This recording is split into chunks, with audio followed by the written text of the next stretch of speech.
Hello friends, আজকে তোমাদের সাথে একটা হেলদি ব্রেকফাস্টের রেসিপি নিয়ে আবার হাজির হয়ে গেছি। হাফ কাপ সুজি দিয়ে তৈরি হবে আমাদের আজকের এই ব্রেকফাস্ট, যেটা খেতে অসম্ভব ভালো লাগে আর চটপটা হয়। এটা বাচ্চা থেকে বড় আমার মনে হয় প্রত্যেকেরই খুব ভালো লাগবে। তো চলো দেরি না করে শুরু করি আজকের রেসিপি। তো এই রেসিপি বানানোর জন্য প্রথমে আমি এখানে নিয়েছি ছোটো জার মিক্সারের, আর এর মধ্যে এবার দিয়ে দিচ্ছি হাফ কাপ সুজি। তোমরা যদি বেশি বানাতে চাও পরিমাণগুলো কিন্তু বাড়িয়ে দেবে। এবার নিয়ে নিচ্ছি এর মধ্যে 1/4 কাপ টক দই,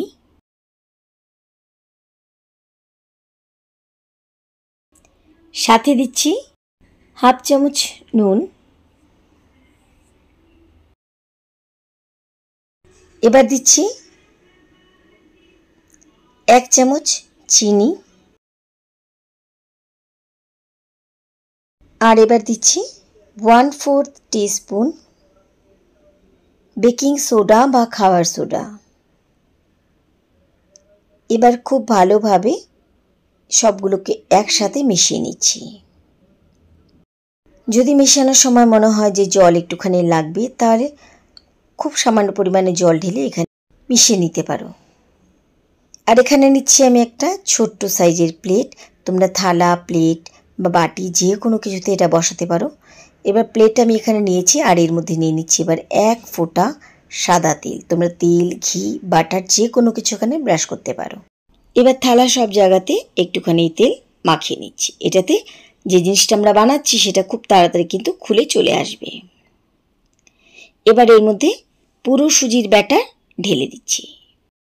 এই সুজির ব্যাটার যত ভালোভাবে মেশানো হবে এই খাবারটা কিন্তু ততটাই নরম হবে আর খেতে কিন্তু খুব ভালো লাগবে। তো পুরো ব্যাটার আমি একটা প্লেটের মধ্যে ঢেলে নিয়েছি। তোমরা এখানে যে কোনো কিছু নিতে পারো। ভালোভাবে এবার সব জায়গাতে একটুখানি নাড়িয়ে ছড়িয়ে দিচ্ছি। এবার দিয়ে দিচ্ছি এর মধ্যে খুব সামান্য পরিমাণে লঙ্কার গুঁড়ো। একটু চটপটা বানানোর জন্য যদি বাচ্চারা খায় তার লঙ্কা গুঁড়োটা তোমরা দেবে না, বাদ দিয়ে দেবে। এদিকে আমি গ্যাস ওভেনে একটা কড়াই বসিয়েছি আর নিয়ে নিয়েছি জল। তার উপরে বসিয়ে দিচ্ছি একটা স্ট্যান্ড। এই স্ট্যান্ডের উপরেই কিন্তু আমরা এই সুজির ব্যাটারির থালাটা বা প্লেটটা বসাবো।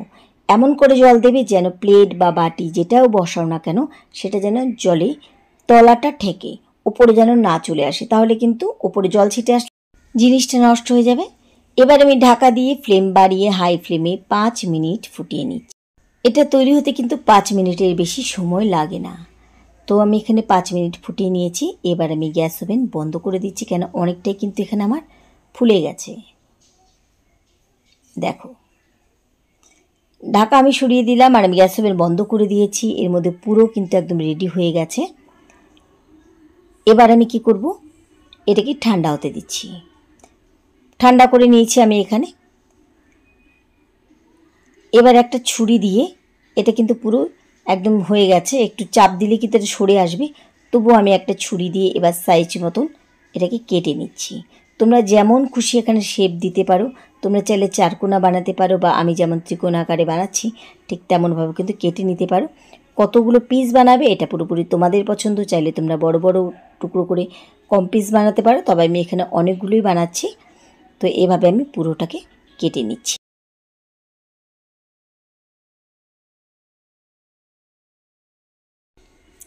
এবার আমি এটাকে আস্তে আস্তে করে ছাড়িয়ে নিচ্ছি। আর নিচে যেহেতু আমরা তেলটা ব্রাশ করেছিলাম সেজন্য খুব সহজেই কিন্তু এটা খুলে চলে আসবে। দেখো, খুব সুন্দরভাবে কিন্তু এখানে আমি একটা পিস বের করে নিলাম। খুব সুন্দরভাবে কিন্তু আমার এখানে সব দিকে হয়ে গেছে, কোনো দিকে কিন্তু আর কাঁচা নেই। এবার চাইলে তোমরা এটাকে এমনিও খেতে পারো, বা আমি যেমন করে বানাচ্ছি ঠিক তেমন করে বানাও, তাহলে কিন্তু খেতে বেশি চটপটা লাগবে আর খেতে ভালো লাগবে। এমনিও কিন্তু এটা খেতে ভালো লাগে। এবার এখানে বসিয়েছি আমি একটা ফ্রাই প্যান, নিয়ে নিচ্ছি 1 চামচের মতন সাদা তেল। এবার তেল একটুখানি গরম হয়ে গেলে তেল প্যানের সব জায়গাতে একটুখানি ছড়িয়ে দিচ্ছি। এবার আমি এর মধ্যে দিয়ে দিচ্ছি আরেকটু চটপটা বানানোর জন্য এখানে হাফ চামচেরও কম দিলাম কালো সর্ষে ফোড়ন। চাইলে তোমরা সাদা জিরেও ফোড়ন দিতে পারো। আর দিলাম কয়েকটা কাঁচা লঙ্কা চিড়ে এর মধ্যে দিয়ে দিচ্ছি। সর্ষে আর কাঁচা লঙ্কা 2 সেকেন্ডের মতন প্রথমে একটুখানি ভেজে নিচ্ছি। বাচ্চারা যদি খায় তাহলে কাঁচা লঙ্কাটাও বাদ দিয়ে দেবে, এটাও দেওয়া দরকার নেই। আর আরও যদি চটপটা করতে চাও এর মধ্যে সামান্য পরিমাণে আর একটুখানি লঙ্কা গুঁড়ো মিশিয়ে দিতে পারো। এবার ছড়িয়ে দেওয়ার পরে এক এক করে আমি এর মধ্যে পিসগুলোকে বসিয়ে দিচ্ছি।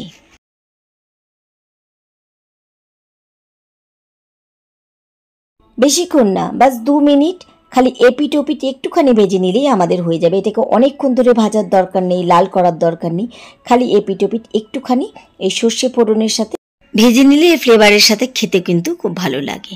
তো এবার আমি কিন্তু গ্যাস ওভেন বন্ধ করে দিচ্ছি, কারণ আমাদের সকালে ব্রেকফাস্ট বলো বা সন্ধেবেলার নাস্তা টিফিন যেটাই বলো একদম রেডি।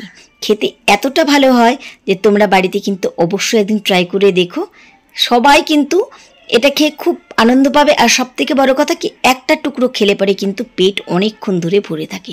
তাই হাফ কাপ সুজি দিয়ে কিন্তু আমরা পুরো পরিবারের নাস্তা বা ব্রেকফাস্ট খুব সহজে কিন্তু বানিয়ে নিতে পারি। এবার আমি গ্যাস ওভেন বন্ধ করে দিচ্ছি। তৈরি হয়ে গেল আমাদের চটপটা নাস্তা। এবার তুমি ধনেপাতা চাটনি বা টমেটো কেচাপ বা বাদামের চাটনি যে কোনো কিছু দিয়ে এটাকে সার্ভ করতে পারো। আশা করি আমার আজকের রেসিপি তোমাদের ভালো লেগেছে। রেসিপি ভালো লাগলে বরাবর মতো লাইক শেয়ার করে দিও, কমেন্ট করে অবশ্যই জানিও তোমাদের কাছে কেমন লেগেছে। আজকের মতো এটুকুই, সবাইকে ধন্যবাদ জানিয়ে আজকে এখানে বিদায় নিচ্ছি। ফিরে আসবো আবার অন্য কোনো রেসিপির সাথে অন্য কোনো দিন। সেই পর্যন্ত সবাই খুব ভালো থেকো, সুস্থ থেকো।